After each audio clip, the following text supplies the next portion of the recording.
সবুজ মাঠ, নদী আর কাঁচা রাস্তার পাশে ছিল ছোট্ট একটি গ্রাম, শিবপুর।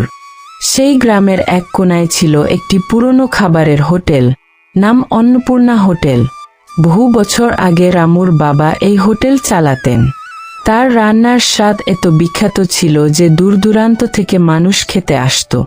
কিন্তু বাবা মারা যাওয়ার পর সবকিছু বদলে গেল। এখন সেই হোটেল কোনোরকমে চালায় রামু আর তার স্ত্রী মেঘলা। মেঘলা, ভোর থেকে রাত পর্যন্ত আমরা কত পরিশ্রম করি। নিজের হাতে বাজার করি, কাঠ কেটে চুলায় আগুন জ্বালাই, সবজি কাটি, রান্না করি, তারপরও সারাদিনে মাত্র ৩-৪ জন খদ্দের আসে। বাবার সময়ে এই হোটেলে দাঁড়ানোর জায়গা থাকতো না। আজ সেই হোটেলটা ফাঁকা পড়ে থাকে। মাঝে মাঝে মনে হয় হয়তো এই হোটেলটাও একদিন বন্ধ করে দিতে হবে। কিন্তু বাবার শেষ স্মৃতিটুকু আমি কিভাবে ছেড়ে দেব? এভাবে ভেঙে পড়ো না রামু। তোমার বাবা সবসময় বলতেন, ভালো রান্না আর ভালো ব্যবহার কোনোদিন হারিয়ে যায় না। আজ মানুষ কম আসছে, কিন্তু একদিন আবার এই হোটেলেই ভিড় হবে। আমরা যদি সত্তার সঙ্গে মানুষের পেট ভরাই, তাহলে ভগবান নিশ্চয়ই আমাদের খালি হাতে ফিরিয়ে দেবেন না। অন্যদিকে বাজারের মাঝখানে ছিল বিশাল রাজভোগ হোটেল। সেই হোটেলের মালিক ধনী ব্যবসায়ী জগদীশ। সে দামি সাজসজ্জা আর বড় বড় বিজ্ঞাপন দিয়ে লোক টানত, কিন্তু খাবারের মান ছিল খুবই খারাপ। তবুও টাকার জোরে তার ব্যবসা চলছিল। এই গ্রামের মানুষ শুধু নাম দেখে হোটেলে আসে, তাই আমার ব্যবসা চলছে। কিন্তু ওই অন্নপূর্ণা হোটেলটা যদি আবার বিখ্যাত হয়ে যায়, তাহলে আমার অনেক ক্ষতি হবে। যতদিন আমি বেঁচে আছি ততদিন ওদের মাথা তুলতে দেব না। দরকার হলে টাকা দিয়ে লোক কিনবো, মিথ্যা গুজব ছড়াবো, কিন্তু ওই হোটেল বন্ধ করেই ছাড়বো। সেদিন সন্ধ্যায় প্রবল বৃষ্টি শুরু হলো। চারদিকে ঝড়, বিদ্যুৎ আর অন্ধকার। ঠিক তখনই হোটেলের দরজায় ধীরে ধীরে কড়া নাড়ার শব্দ শোনা গেল। রামু দরজা খুলে দেখল, ভিজে কাপড়ে এক বৃদ্ধ দাঁড়িয়ে আছেন। তার হাতে একটি কাপড়ে মোড়ানো পুরনো মাটির কলসি। বাবা, আমি সারাদিন ধরে হাঁটছি। অনেক হোটেলে গিয়েছিলাম, কিন্তু কেউ আমাকে এক গ্লাস জলও দেয়নি। আমার কাছে টাকা নেই বলে সবাই তাড়িয়ে দিয়েছে। যদি তোমরা একটু গরম ভাত আর আশ্রয় দাও, তাহলে সারা জীবন তোমাদের ঋণী হয়ে থাকব। বাবা, টাকা না থাকলে কি হয়েছে? ক্ষুধার্ত মানুষকে ফিরিয়ে দেওয়া আমাদের শিক্ষা নয়। আমাদের খাবার খুব সাধারণ, কিন্তু ভালোবাসা দিয়ে রান্না করা। আপনি বসুন, আমি এখনই গরম ভাত, ডাল আর আলু পোস্ত এনে দিচ্ছি। আজ আপনি আমাদের অতিথি। আপনি নিশ্চিন্তে খান বাবা, আমরা নিজেরা পরে খাবো। আপনার মুখে হাসি দেখলেই আমাদের পরিশ্রম সার্থক হবে। বৃদ্ধ তৃপ্তি করে খেয়ে অনেকক্ষণ চুপ করে রামুর দিকে তাকিয়ে রইলেন। তারপর ধীরে ধীরে তার পাশে রাখা কাপড়ের পুটুলি খুললেন। ভেতর থেকে বের হলো একটি পুরনো মাটির কলসি। কলসির গায়ে অদ্ভুত নকশা আর প্রাচীন কিছু লেখা খোদাই করা ছিল। রামু, এই কলসি কোনো সাধারণ জিনিস নয়। বহু বছর আগে এটি ছিল এক বিখ্যাত রাঁধুনির সম্পদ। এই কলসিতে যদি সৎ মন নিয়ে বিশেষ মশলা রাখা হয়, তাহলে সেই মশলায় রান্না করা খাবারের স্বাদ মানুষ কোনোদিন ভুলতে পারে না। কিন্তু মনে রেখো, লোভ, প্রতারণা আর অন্যায় এই কলসির শক্তি কেড়ে নেয়। এটাকে শুধু সেই মানুষই রাখতে পারে যার মনে দয়া আছে। বাবা, এত মূল্যবান জিনিস আপনি আমাকে কেন দিচ্ছেন? আমি তো আপনার জন্য শুধু এক প্লেট ভাতও আর একটু আশ্রয় দিয়েছি। এর বিনিময়ে এত বড় উপহার আমি কিভাবে নেব? যদি এটা হারিয়ে যায়, তাহলে আমি নিজেকে কোনোদিন ক্ষমা করতে পারবো না। বৃদ্ধ কথা শেষ করতেই হঠাৎ বিদ্যুতের আলো ঝলসে উঠল। মুহূর্তের জন্য রামু আর মেঘলা চোখ বন্ধ করল। আবার চোখ খুলে দেখে বৃদ্ধ নেই। দরজা খোলা, বাইরে শুধু ঝড় করে বৃষ্টি পড়ছে। কিন্তু টেবিলের ওপর সেই রহস্যময় মাটির কলসিটি রয়ে গেছে। রামু ও মেঘলা একে অপরের মুখের দিকে তাকিয়ে রইল। পরের দিন খুব ভোরে রামু আর মেঘলা সেই রহস্যময় মাটির কলসিটি হাতে নিয়ে বসে রইল। কলসির গায়ে খোদাই করা অদ্ভুত চিহ্নগুলো তারা ভালো করে দেখছিল। হঠাৎ রামুর চোখে পড়ল, কলসির নিচে ছোট ছোট অক্ষরে লেখা আছে, সত্তার রান্নায় অন্নপূর্ণার আশীর্বাদ জাগিয়ে তোলে। মেঘলা, আমার মনে হচ্ছে এই কলসিটা শুধু একটা পুরনো মাটির পাত্র নয়। বৃদ্ধ যখন এটা আমাকে দিলেন তখন তার চোখে এমন একটা আত্মবিশ্বাস ছিল, যেন তিনি জানতেন এটা আমাদের জীবন বদলে দেবে। কিন্তু আমি ভয়ও পাচ্ছি, যদি এই কলসির জন্য আমাদের কোনো বড় বিপদ আসে, তবুও একটা কথা ঠিক করেছি, যে আশীর্বাদ আমরা পেয়েছি সেটা কখনো অন্যায় কাজে ব্যবহার করব না। আমি জানি আমাদের জীবনে অনেক কষ্ট এসেছে। কতদিন আমরা নিজেরা না খেয়ে খদ্দেরকে খাইয়েছি, তবুও অভিযোগ করিনি। যদি এই কলসি সত্যি ভগবানের আশীর্বাদ হয়, তাহলে আমরা এটাকে শুধু মানুষের ভালো করার জন্য ব্যবহার করব। লাভের জন্য নয়, মানুষের মুখে হাসি ফোটানোর জন্য রান্না করব। সেই দিন মেঘলা আগের মতোই ভাত, ডাল, আলু ভাজা আর মাছের ঝোল রান্না করলো। তবে রান্না শুরু করার আগে সে কলসির ভেতরে এক চিমটি নিজের হাতে বাটা মশলা রেখে প্রণাম করল। কয়েক মিনিট পরেই পুরো হোটেলে এমন এক সুগন্ধ ছড়িয়ে পড়ল, যা আগে কখনো হয়নি। রাস্তা দিয়ে যাওয়া লোকজন অবাক হয়ে দাঁড়িয়ে গেল। আরে ভাই, এই গন্ধটা কোথায় থেকে আসছে? মনে হচ্ছে যেন ছোটবেলার সেই গ্রামের রান্নার গন্ধ। এত সুন্দর সুগন্ধ আমি বহু বছর পাইনি। চল, আজ এই হোটেলেই খেয়ে দেখি। দেখতে দেখতে অন্নপূর্ণা হোটেলের সামনে মানুষের লাইন পড়ে গেল। কেউ ভাত খেলো, কেউ মাছের ঝোল, কেউ ডাল। সবাই একটাই কথা বলতে লাগলো, এমন স্বাদ তারা আগে কখনো পায়নি। রামু, আমি শহরের বড় বড় রেস্টুরেন্টে খেয়েছি, কিন্তু তোমার এই সাধারণ ভাতরালের মধ্যে এমন একটা স্বাদ আছে যা কোনো বড় হোটেলেও নেই। খাবার মুখে দিতেই মনে হলো যেন মায়ের হাতের রান্না খাচ্ছি। আজ থেকে আমি শুধু নিজের জন্য নয়, আমার পরিবার আর বন্ধুদেরও এখানে নিয়ে আসব। আপনাদের ভালো লাগাই আমাদের সবচেয়ে বড় পুরস্কার। আমরা শুধু চাই যারা এখানে খেতে আসবেন তারা যেন পেট ভরে আর মন ভরে বাড়ি ফেরেন। মাত্র এক সপ্তাহের মধ্যেই অন্নপূর্ণা হোটেলের নাম চারদিকে ছড়িয়ে পড়ল। অন্যদিকে রাজভোগ হোটেল একেবারে ফাঁকা হয়ে গেল। সারাদিন বসে থেকেও জগদীশের হোটেলে মাত্র 2-1 লোক আসতো। এটা কোনো সাধারণ ব্যাপার নয়। 1 বছর ধরে আমি এই বাজারে রাজত্ব করেছি, আর আজ একটা ভাঙা হোটেল আমার সব খদ্দের কেড়ে নিচ্ছে। নিশ্চয়ই ওদের কাছে এমন কোনো গোপন রহস্য আছে যা আমাকে জানতে হবে। যদি দরকার হয় টাকা দেব, লোক লাগাবো, চুরি করব, তবুও সেই রহস্য আমার চাই। সেই রাতেই জগদীশ তার 2 বিশ্বস্ত কর্মচারী কালু আর বলাইকে ডেকে পাঠালো। শোনো, আজ রাত থেকেই তোমরা রামুর হোটেলের ওপর নজর রাখবে। ওরা কখন রান্না করে, কি মশলা ব্যবহার করে, কারা আসে, সব খবর আমার চাই। কিন্তু সাবধান, কেউ যেন বুঝতে না পারে তোমরা আমার লোক। যদি রহস্যটা বের করতে পারো, তাহলে তোমাদের এমন পুরস্কার দেব যে সারা জীবন আর কাজ করতে হবে না। মালিক, আপনি নিশ্চিন্ত থাকুন, আমরা ছায়ার মতো ওদের পিছু নেব। যদি একটা পাথর নড়ে, সেটার খবরও আপনার কাছে পৌঁছে যাবে। সেদিন গভীর রাতে কালু আর বলাই লুকিয়ে অন্নপূর্ণা হোটেলের পেছনে গিয়ে দাঁড়ালো।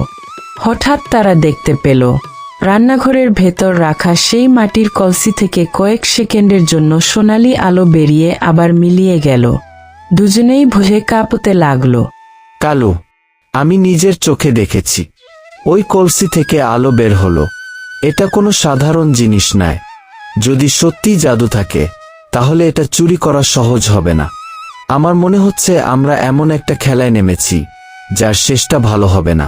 পরের দিন সকালে কালু আর বলাই সব ঘটনা জগদীশকে খুলে বলল। জগদীশের চোখে তখন লোভের আগুন। সে ধীরে ধীরে হেসে বলল, জাদুর কলসি? তাহলে তো সব রহস্য বুঝে গেছি। যতদিন ওই কলসি রামুর কাছে থাকবে, ততদিন আমার ব্যবসা চলবে না। আগামী অমাবস্যার রাতে আমি নিজেই সেই কলসি চুরি করব। তারপর দেখব কিভাবে অন্নপূর্ণা হোটেল একদিনই শেষ হয়ে যায়। অমাবস্যার রাত। পুরো গ্রাম অন্ধকারে ডুবে গেছে। আকাশে চাঁদ নেই, শুধু কালো মেঘ আর ঠান্ডা বাতাস। বাজারের সব দোকান বন্ধ, কিন্তু জগদীশের চোখে ঘুম নেই। আজ রাতেই সে অন্নপূর্ণা হোটেলের রহস্যময় মাটির কলসি চুরি করবে। আজকের রাতটাই আমার জীবনের সবচেয়ে গুরুত্বপূর্ণ রাত। এতদিন আমি টাকার জোরে ব্যবসা করেছি, কিন্তু আজ আমি সেই শক্তিটাই নিজের হাতে নিতে চলেছি যেটা রামুকে এক নিমিষে বিখ্যাত করে দিয়েছে। কাল সকাল থেকে মানুষ আর অন্নপূর্ণা হোটেলের নামও নেবে না, সবাই আবার আমার রাজভোগ হোটেলেই ফিরে আসবে। রাত প্রায় 12টা। রামু আর মেঘলা দিনের পরিশ্রম শেষে গভীর ঘুমে। ঠিক সেই সময় জগদীশ, কালু আর বলাই মুখে কালো কাপড় বেঁধে নিঃশব্দে হোটেলের পেছনের দরজা দিয়ে ঢুকে পড়ল। মালিক, আস্তে হাঁটুন। যদি কোনো শব্দ হয় রামু জেগে যাবে। রান্নাঘরটা একদম সামনে। আমি বিকেলে দেখেছিলাম কলসিটা কাঠের তাকের উপর রাখা আছে। তিনজন রান্নাঘরে ঢুকতেই হঠাৎ বাতাস যেন ভারী হয়ে গেল। চারিদিকে এক অদ্ভুত নীরবতা। জগদীশ তাকের ওপর রাখা মাটির কলসিটি হাতে তুলতেই পুরো ঘর সোনালি আলো ভরে উঠল। এতদিন যার জন্য আমার ব্যবসা নষ্ট হচ্ছিল, আজ সেই কলসি আমার হাতে। এখন দেখব রামু কিভাবে হোটেল চালায়। কাল থেকেই এই জাদুর শক্তি শুধু আমার হবে। ঠিক তখনই রান্নাঘরের দরজা আপনা আপনি বন্ধ হয়ে গেল। বাইরে ছোট শুরু হলো। কলসির ভেতর থেকে ধীরে ধীরে এক উজ্জ্বল আলোর রেখা বেরিয়ে এসে পুরো ঘর ঘুরে বেড়াতে লাগলো। যে লোভ নিয়ে এই কলসিকে স্পর্শ করে সে কখনো এর আশীর্বাদ পায় না। শেষবারের মতো সুযোগ দিচ্ছি, কলসিটি যেখানে ছিল সেখানে ফিরিয়ে রাখো। আমি কোনো ভূত প্রেতকে ভয় পাই না। এই কলসি এখন আমার। টাকা দিয়ে সবকিছু কেনা যায়, এটাও আমি কিনে নেব। জগদীশ কলসি নিয়ে দৌড়ে বাইরে বেরোতে গেল। কিন্তু আশ্চর্য, যতই সে দৌড়ায় মনে হয় সে একই জায়গায় ঘুরছে। কালু আর বলাইও ভয়ে কাঁপতে লাগলো। মালিক, আমাদের চলে যাওয়া উচিত। এই কলসির মধ্যে সত্যি অলৌকিক শক্তি আছে। আমি টাকা চাই না, আমার শুধু প্রাণ নিয়ে বাড়ি ফিরতে ইচ্ছে করছে। আমরা বড় ভুল করেছি। ন্যারেশন 18। হঠাৎ বিকট বজ্রপাতের শব্দে রামু ও মেঘলার ঘুম ভেঙে গেল। তারা দৌড়ে রান্নাঘরে এসে দেখল জগদীশের হাতে তাদের মাটির কলসি। জগদীশ, এত নিচে নেমে গেলে ব্যবসায় হারতে পারো, কিন্তু তাই বলে চুরি করবে?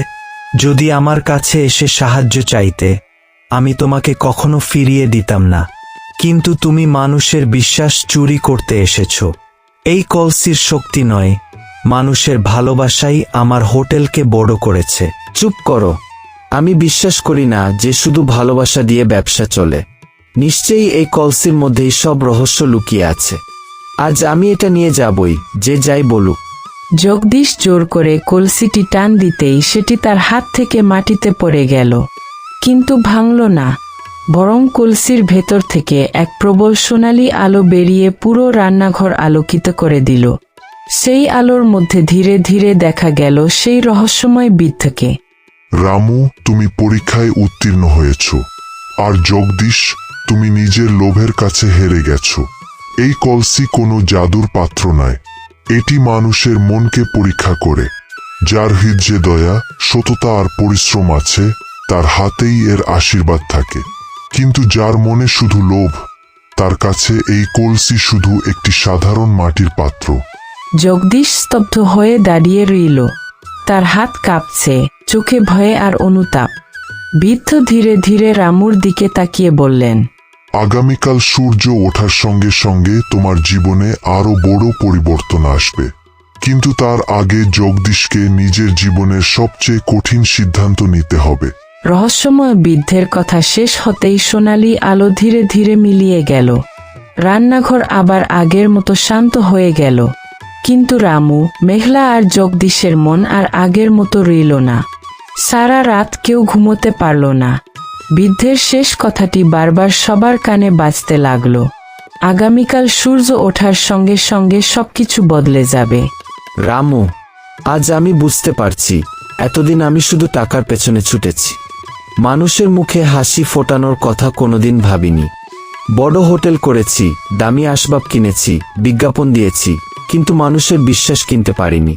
আজ আমি তোমার কাছে শুধু একটা ক্ষমা চাইতে আসিনি, নিজের জীবনের সবচেয়ে বড় ভুলটা স্বীকার করতে এসেছি। যদি পারো আমাকে ক্ষমা করে দিও। জগদীশবাবু, ক্ষমা চাইতে সাহস লাগে। আপনি সেই সাহস দেখিয়েছেন। কিন্তু মনে রাখবেন, মানুষকে ঠকিয়ে যে টাকা আসে, সেই টাকা বেশি দিন থাকে না। আপনি যদি সত্যিই বদলাতে চান তাহলে আজ থেকেই মানুষের জন্য ভালো খাবার রান্না করুন। ব্যবসা শুধু লাভের জন্য নয়, মানুষের বিশ্বাসের জন্য করা হয়। পরের দিন সকাল, সূর্যের প্রথম আলো পড়তেই অন্নপূর্ণা হোটেলের সামনে অদ্ভুত এক ঘটনা ঘটল। দূর শহর থেকে একটি বড় গাড়ি এসে থামল। গাড়ি থেকে নামলেন বিখ্যাত খাদ্য সমালোচক অরিন্দম সেন। তিনি দেশের সেরা গ্রামীণ হোটেল খুঁজতে বেরিয়েছেন। আমরা অনেক দূর থেকে এসেছি। পথে যত মানুষের সঙ্গে কথা বলেছি সবাই একটাই নাম বলেছে, অন্নপূর্ণা হোটেল। কেউ বলেছে এখানে খাবারের স্বাদ মায়ের হাতের রান্নার মতো, কেউ বলেছে এখানে ভালোবাসা পরিবেশন করা হয়। তাই আমরা নিজের চোখে দেখতে এসেছি এই ছোট্ট হোটেলের বিশেষত্ব আসলে কোথায়। মেঘলা নিজের হাতে গরম ভাত, সোনামুগ ডাল, বেগুন ভাজা, মাছের ঝোল আর টক দিয়ে পরিবেশন করল। অরিন্দম প্রথম লোকমা মুখে দিতেই কয়েক মুহূর্ত চুপ করে রইলেন। অবিশ্বাস্য! আমি দেশের শত শত নামী রেস্টুরেন্টে খেয়েছি, কিন্তু এই খাবারের মধ্যে এমন এক অনুভূতি আছে যা ভাষায় প্রকাশ করা যায় না। এখানে শুধু মশলা নেই, আছে ভালোবাসা, যত্ন আর আন্তরিকতা। এই স্বাদ কোনো দামি হোটেল বানাতে পারে না। আমি আজই আমার প্রতিবেদনে লিখব, এই গ্রামের অন্নপূর্ণা হোটেলই আমাদের বছরের সেরা ঐতিহ্যবাহী খাবারের হোটেল। এই খবর আগুনের মতো ছড়িয়ে পড়ল। টেলিভিশনের সাংবাদিক, ইউটিউবার, ভ্রমণপ্রেমী সবাই অন্নপূর্ণা হোটেলে ভিড় করতে লাগলো। রামু, এত বড় সাফল্যের পরেও তুমি একটুও বদলাওনি। তুমি আজও প্রতিদিন কয়েকজন গরিব মানুষকে বিনা পয়সায় খাওয়াও। এই কারণেই হয়তো ভগবান আমাদের ওপর এত আশীর্বাদ করছেন। আমি চাই আমাদের হোটেল তো বড়ই হোক, মানুষের প্রতি ভালোবাসা যেন কোনোদিন ছোট না হয়। সেই রাতেই রামু আবার সেই রহস্যময় বৃদ্ধকে স্বপ্নে দেখল। বৃদ্ধ মৃদু হেসে বললেন, রামু, তোমার শেষ পরীক্ষা এখনো বাকি। খুব শিগগিরই এমন একজন আসবে যার ক্ষুধা শুধু খাবারের নয়, ন্যায় বিচারেরও। তুমি যে সিদ্ধান্ত নেবে তার উপর নির্ভর করবে অন্নপূর্ণা হোটেলের প্রকৃত ভবিষ্যৎ।